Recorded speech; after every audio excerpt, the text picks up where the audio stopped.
Siyempre patuloy pa rin po ang pagtaas ng mga confirmed cases ng COVID-19 dito sa Pilipinas. Kaya naman umuugong na rin ang usap-usapan, posible nga bang magkaroon ng lockdown dito sa Metro Manila? At ano nga ba ang magiging lagay ng public safety kapag yan ang nangyari? Kaya naman para pag-usapan yan, makakapanayam natin ang EDSA Traffic Chief ng MMDA. Let's all welcome Colonel Bong Nebriha. Good morning, sir. Good morning, Jules. So yan po, tama po yung nabanggit nyo kanina prior to this interview. Medyo nagkakaroon na ng panics among our mga kababayan dito sa Metro Manila.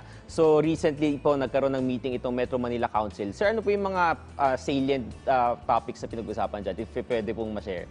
Actually, Jules, yun nga, no? The MMC meeting yesterday was supposed to be for the road clearing 2.0 by the DILG. That's why Secretary Anyo was there with us. But it was overtaken by more important events dahil nag-declare ang presidente natin ng public health emergency. And of course, yung rising cases natin sa Pilipinas, dati may 3 lang tayo, may 5, naging 10. Then later that night, naging 20. Then when the president had the press con, naging 24. And now we have 33.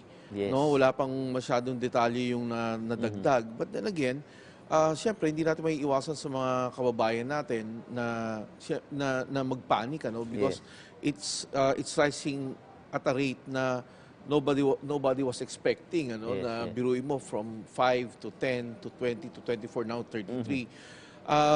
Ang inaano lang dyan is ang MMDA bilang mandate niya is public safety. We're closely coordinating with DILG, with DOH on the protocols that they're trying to implement. Ang DOH kasi meron silang mga protocol. Right now, we are at Code Red Sub-Level 1. So may case na tayo kasi ng local transmission. But it doesn't, part of the protocol, hindi naman niya sinasabi na mag-lockdown tayo. However, yung sa Code Red Sub-Level 2, pwede nang mag-lockdown. However, Metro Manila is 686 square kilometers in area, no? Masyadong malaki. So how are we going to do that? So pinag-uusapan din, kaya as of this moment, coordination is very essential. Not only within the LGU, but also inter-LGU. That's why Metro Manila, Metropolitan Manila Development Authority under Chairman Lim, has already started yung coordination na yan through the Metro Manila Disaster Risk Reduction Management Council.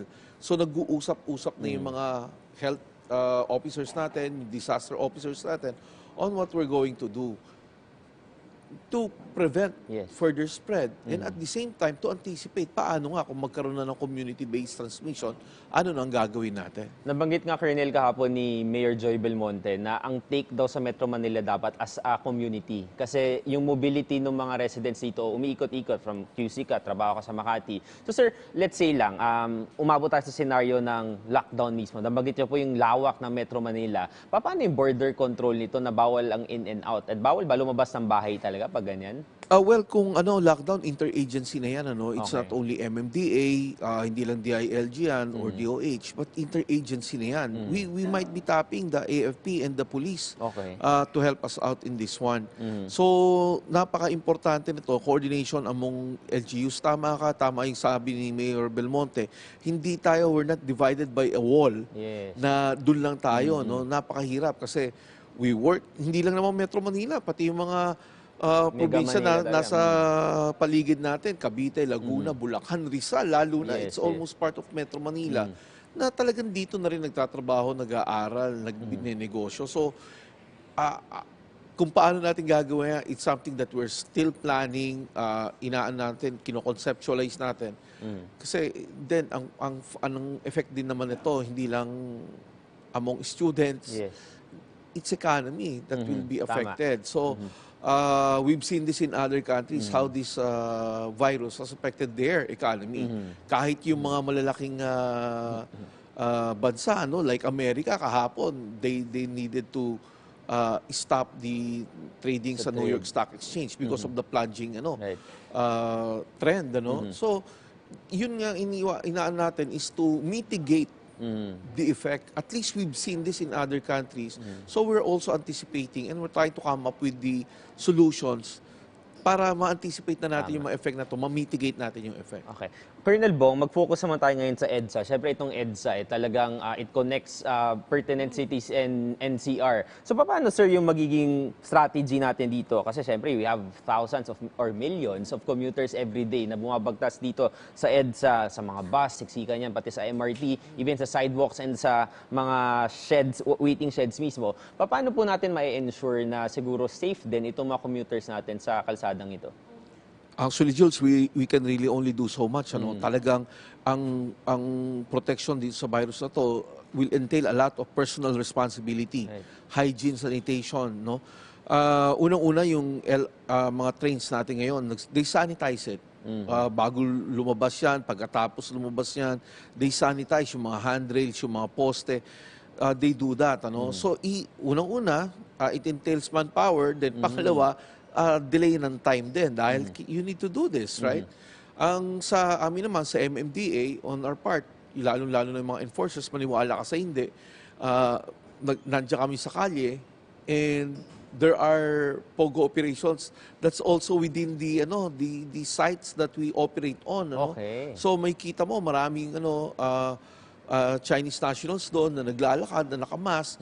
So, we'll never know. Kaya ang inaano namin sa briefing ko kahapon sa mga tropa ko, it is our responsibility to protect ourselves because at the end of the day, at kalusugan natin, kalusugan natin yan. So, even yung mga protocol na panghuhuli, you do not... no contact na talaga. Yes. Muna, i-distance yourself muna, di ba?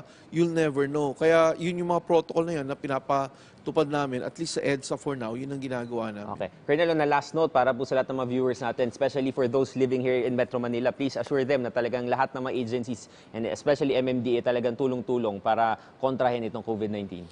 Well, your government is working for you. Ang presidente natin nag-declare na ng public health emergency so that parang to keep everybody in their toes, para tugunan itong mga problema na kinakaharap natin regarding the COVID-19. Hindi lang po yan yung prevention ng pag-spread ng virus, but also other repercussions ng virus na to.